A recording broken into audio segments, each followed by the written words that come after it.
มาเลย ไม่เป็นยังไงเขาใหม่ หอม มันหอมครับ เจ็บบ่ แซ่บ นี่น่าให้จริงเด้อ อร่อยกว่า เดี๋ยวไปอยู่คำทีหนึ่งกินแล้ว พอคำเป็นหนึ่งให้กินเลยนึกเป็นยัง ก็ทีหนึ่งแล้วมันไหน พอเจ้าผู้หนึ่งเองนะฮะ เองกับเป็น เป็นอยู่บ่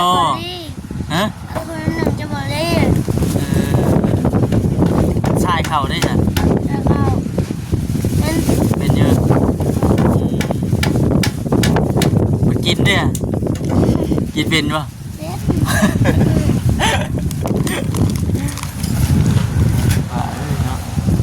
พี่ช้างเฮ็ดได้จังมือได้เหรอช้าง ได้ อันกอนี่กอห้องเพื่อนเพิ่น เริ่มพอ ต่อตาม ตั้งแต่เฮา ไปบ้านนี้ก็บ่ได้ทำบ่ได้ได้ เออ ถ้าทำที่ไว้เลยก็ไป เอาตั้งใจมานั่นพุ่น เพราะว่านี่เราเทคานไว้ว่า บ้านเอ็นช่องนั้นแล้วก็กระแลงมาขอ เอาไปซื้อได้กินที่หมอหนอกได้ บ้านนี้เทคานไว้ เอาไปซื้อ ยังชินอยู่เนาะ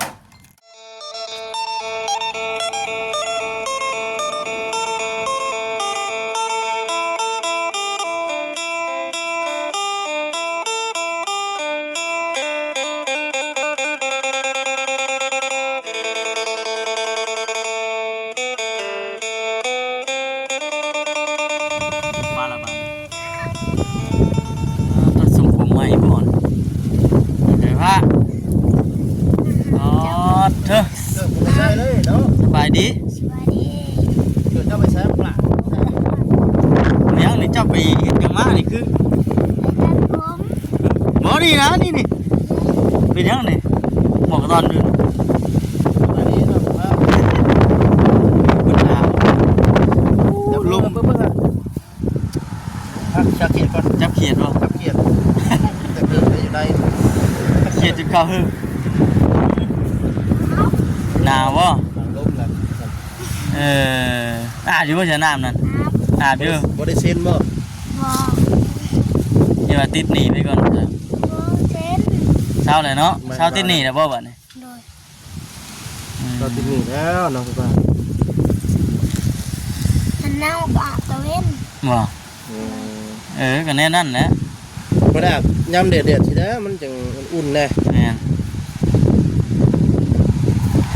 ฮอดใส่แล้วเฮือนเจ้านะเฮ็ดไปฮอดใส่แล้ว ขอ ก็อะไรเฮ็ดเวียกหยังน่ะซอยสร้างมื้อนี้ ผิด ฮะ เป็นแบบชุดนะ อ้ายจะมาหรือบ่อ้ายจะ มาแล้ว มาแล้ว อ่า อยู่เพื่อนบ่ได้มาซอยเวียกน้องแน่บัดเนาะ ช่วงหลังๆนี่ดิ เดี๋ยวก่อนเนาะ ลืมแล้ว เกี่ยวข้าวคนข้าวด้วยมือว่ะ มีสิแล้วแล้วบัดนี้เนาะ รหัสซิ อ๋อ เออ สิ ไปรับจ้าง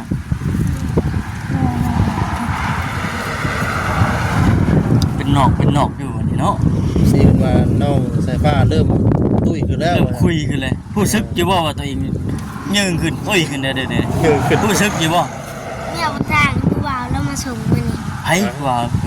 โอ้โห ว่าไปตื่นเด้ เป็นเป็นได้อัน เขามาบอกรถจักรกูบอกเห็น ข้าวไม้เสียบ่ข้าวไม้ แล้ว เสียบ่ไปข้างหลังเนี่ยนะ แล้ว รอได้วันนี้รอที่ มัน เนาะ มีอาชีพก่อนหมูเลยเลย วันนี้สิบนหมู่เลยเออ ไม่หยังว่าหยังก็ ข้าวไม้สีข้าวได้ว่าส่วนปล่อยไปโยรู้จักไปบ่ได้ว่ะ เนาะ ไป ไปเสร็จปะไปพุ่นแล้ว เอาไปเบิ่งข้าวงามเลยว่าครับมันยังปิดจ้ะ ไปได้เขางามเปลี่ยนเด้ โอ้สีข้าวไม้ข้าวไม้เด้ เนาะเอาพี่น้องเลยก็ดึกเดี๋ยวมีแต่ว่าอากาศทักทายสบายดีเด้อพี่น้องเด้อเนาะทักทายสบายดีซี่กันเบิดทุกคนพี่น้องเพิ่นมื้อนี้ก็ได้พากันมาเยี่ยมยามทั้งน้องสายฟ้าแล้วก็น้องบุญทวีเพิ่นพี่น้องก็บ่ได้มาก็หลายมื้อเด้ทำมาคำ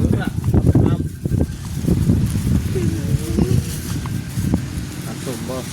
นี่นี่ที่ สิคือซับเจ้าบ่อนตั้งๆนะลมเนาะโอ้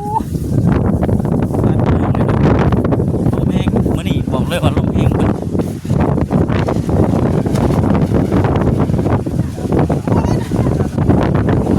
อ๋อลมแท้ แก้วโคม่า ป่าดีทุกทางเด้อโอ้ลุยเฮือนบัดนี้เนาะลุยก่อห้องเฮือนเพิ่นพี่น้อง เอาเด็กคือเนี่ยมารับเรื่องว่าเนี่ยทำมาให้พ่อ ว่ามันไม่ส่งเด้ ชมใส่ผ้าเฮ้ยเนาะ ใส่เอาน้ำเข้าไปจ้างให้พ่อว่า ให้ ใส่รถหัวเลยที่ นอสนี่มันนี่ก็อยู่ว่าฉันอยากแต่งงานเป็นกสมุน หลายคนอีสัก ป้าเรียนว่าน่ะ ก็ดีพี่น้องเนาะก็เลย ของอะไรคนที่ว่าติดอยู่นี่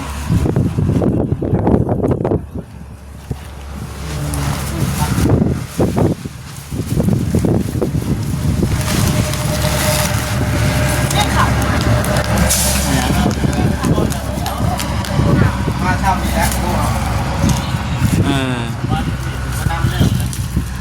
อันนี้เป็นเสียงไพ่ใช่ไหมวันตายไพ่เขาพูดถึงว่าอันใหม่ดอกกระดานมันเป็นมาเป็นโน่นวันโอ้มาผมมา2-3 โมงที่5 นาทีออกมาหันพอดีแวร์นะครับเขาเคยเรียนเขา ว่าข้ามมาติดเด้ บ่จิตจะกินฮอดแล้วบ่กินเลย ชิมมึง กินแล้ว เสียใจ เสร็จก็กิน ชิมเร็ว เสร็จบ่ ๆแท้ บ้านนี้ก็ต้องแต่ว่าเป็นคนที่ต่อท่าบ้านนี้ กินมันบ่ได้มามัน เป็นว่าญาติหัวหน้าให้โอ้ท่านโอ้ เนื้อหนาคุ้มมือนี่ ล่ะ น้องคุ้มหัวหน้ามือนี่ เฮาจังหวะเด้ แม่จะคุ้มทั้งวัน โอ้หัวหน้าบ่อยู่แล้วญาติให้เนาะใจเด้อ ผู้หลามาอยู่แฮงยันหายดิ ก็เลย เราคุ้มเมียเจ้าวันเมียจะคุ้มห้าวัน มันก็จะได้อยู่กันไปเนาะ ลงเองเนาะแรงนี่ผ้าสิอาบได้อีบ่น้ำแรง ได้ ผมจะไปอาบแล้วผมจะอาบน้ำบ้าน อ่าน เจ้าเอาตลอดเจ้า บ้านนี่บ่ได้อาบนะนี่ อาบเป็นปัจจัย โอ้ อาบปัจจัยแล้วมันถ่ายคลิปแล้วคนสูบน้ำในห้องมันก็อาบเองเจ้ายังพัฒนาบุญ อาบจักโอ้เอา อาบคู่นึง อาบคู่หนึง อาบในห้องน้ำบ่ อาบนึงเลยแล้วมันนาน ใช่ว่าอาบในห้องน้ำจะบ่น้ำเรื่องบ่พัน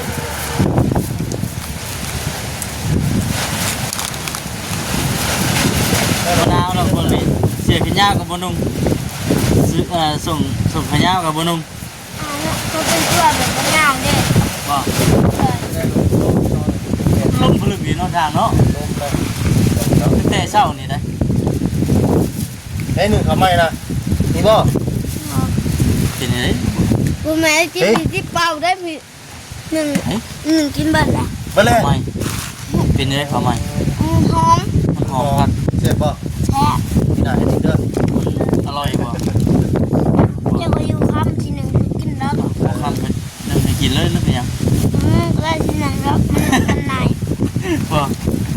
เจ้าบ่นึกเองนะฮะ เองกับเป็น เป็นอยู่บ่ฮะ คนหนึ่งจะบอกได้ ชายเข่าได้จ้ะ แล้วก็เป็น เป็นเยอะมากินเด้อกินเป็นบ่ เด็ก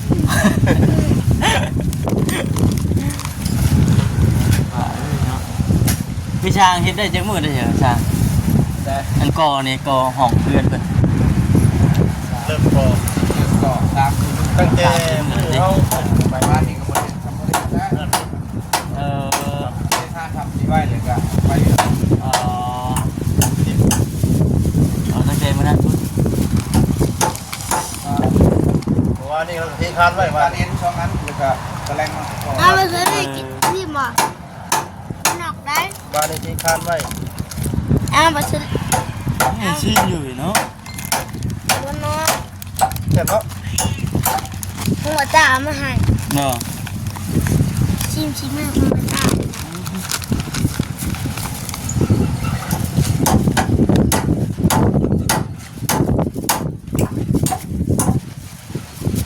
ลมช่ำเนาะ มันคือเมื่อทำยีทงมันยังไงขนาดนี้นะ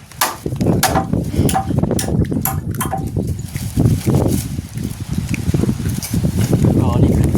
ไปแน่เลย มี เนาะ แต่โก้แล้วเนาะบ่ได้ปลูกเนาะเนาะ เอ๊ะ ก็ที่เราทำก็แล้วคือว่า ตุ๊ตุ๊ ที่ร้านที่คุณ โบกนี่ยังบ่ทันได้ว่าเนาะ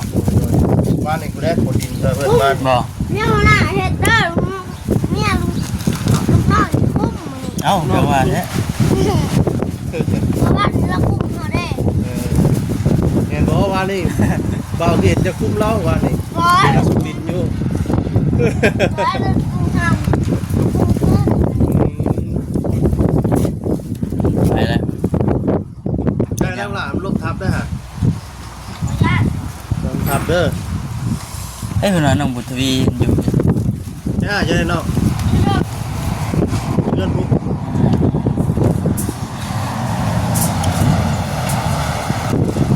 เดี๋ยวบ่ทันได้มีไผมาทันได้พี่น้องเนาะ ใช่แล้วเกิดอ่ะน้องเหยียบตะปูตะปูเลย ใส่ผ้าเหมือนสิได้ย่านหยังเลยนะ เกือบใหญ่กว่าตีนนะวันเกือบว่าโทษพ่อ หน่อยกันหน่อย ไปสู่กับจระเข้บ่คือลายหวยบ่จักแขนจักขาเฮ็ดหยังบัด สองมือนี่แล้ว ฮะ นะ พี่น้ำ แถบเลย เฮ็ดได้บัดเฮ็ดได้บัดนี่ แต่วันนี้เองก็ยังเย็นแต่ซุปจับพ่อ เอ้า จับไป เอ้าอะไรอะไรน่านกวดเนี่ยนะก็มีอยู่ ตั้งใจเลยนั่งร้าน จอดที่นี่เราใช่ไหมครับที่นี่เรา อ่าเนาะโอ้ย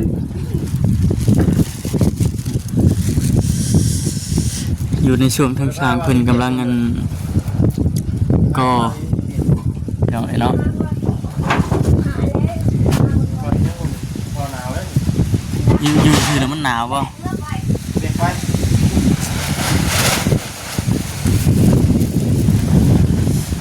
ลมพี่น้อยจักจะได้ยินเสียงหรือเปล่าล่ะนี่ก็ได้จะได้ห้องเจ้านั่นฮะ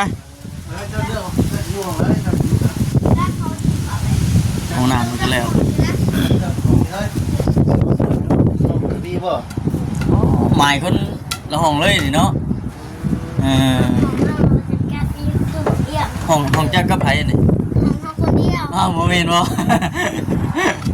จะนอนคนเดียว เออ ญาติป่ะ ญาติฉันชิควงเขา เออจะมีครัวนั่นตีนิงกาเลยบ่เออ วันนี้เป็นที่คาดไว้ คือเดี๋ยวเพิ่นกดคุมเลยเนาะเนาะแต่ว่าบ่ได้โบกเท่านั้นแหละพี่เนาะสามน้องมัน ต้องแล้วพวกหลานก็มันล่มลงเลย สามน้องมัน ยังอยู่ มันยังบ่ทันเห็นเด้น่ะ ยังนั่นอยู่ไหนมันทำได้แล้วอะไรก็ นี่ยังคนเล็กปะเห่ามีเรียกคนเล็กปะ คนเล็ก สวัสดีครับ ผมเดียวเคยขัน เรียกว่าคนเล็ก เ อันนี้บ่เบียกอันนี้บ่ วันนี้จะได้เล่าวันนี้พอดีวัน ลืมนับ แม่ เนี่ยภาษาได้เขาได้ซิปก่อนเด้อแล้วเขาก็ได้ซิปเนี่ยภาษา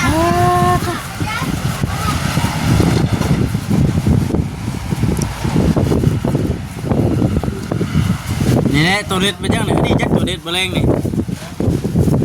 แม่แล้วว่าซะ เขา นี่ จับในห้องเขา นี่เล็กเด็ด โอ้เอา อีกข้าก็ยังมันฮะ เริ่มนะโอ้เขาจับไก่เขาเป็นไก่เขาเองเลย หึไก่ไว้ฉัน เอาเอาน้องพี่น้องน้อง เออ พี่น้อ ตั้ ง งทางกันช่วยเพิ่นน่า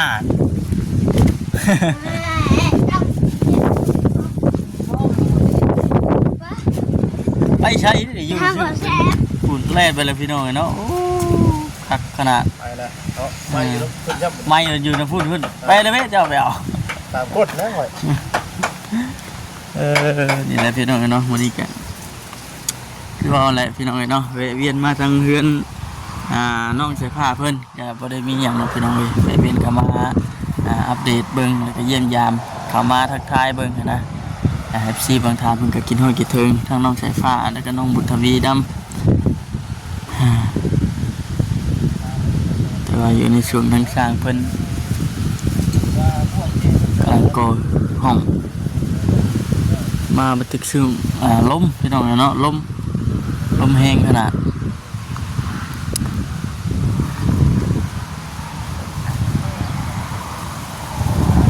บอกเทว่าทั้งน้องนั้นบุญทวีกับบันน้องได้พาคนมาป้าไว้นี่ครับไก่เลยพี่น้องไก่สะบัดคักนี้แล้วบัดนี้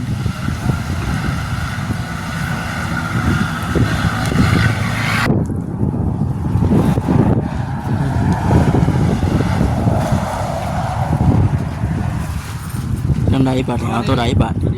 ปักเสียบบ่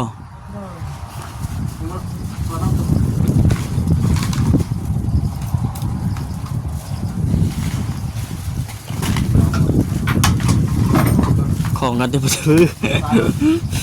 ปักเสียบแล้วก็ได้พี่น้องเนาะเถอะเจาะเสา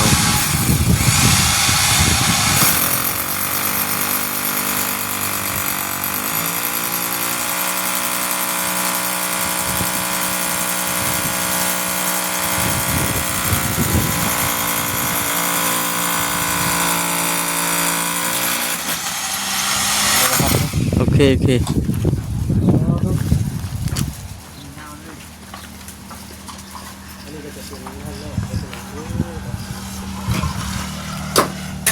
้นคุ้งนะกระแมนเทคานทับนี่แหละพี่น้องเนาะจากที่เบื้องนี้คานทับจากที่ก่อขึ้นอีกยัง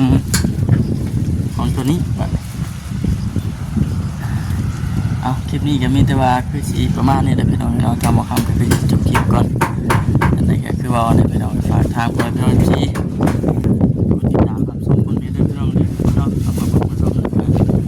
บอย่าพลาดการโฆษณาตัวคำไปพี่น้องเลยลมในจะได้ยินเสียงหรือเปล่าโอเคพี่น้องแล้วจังไรก็อยู่ดีไม่แห้งเด้อเนาะคลิปนี้ก็ขอสบายดีพี่น้องเนาะ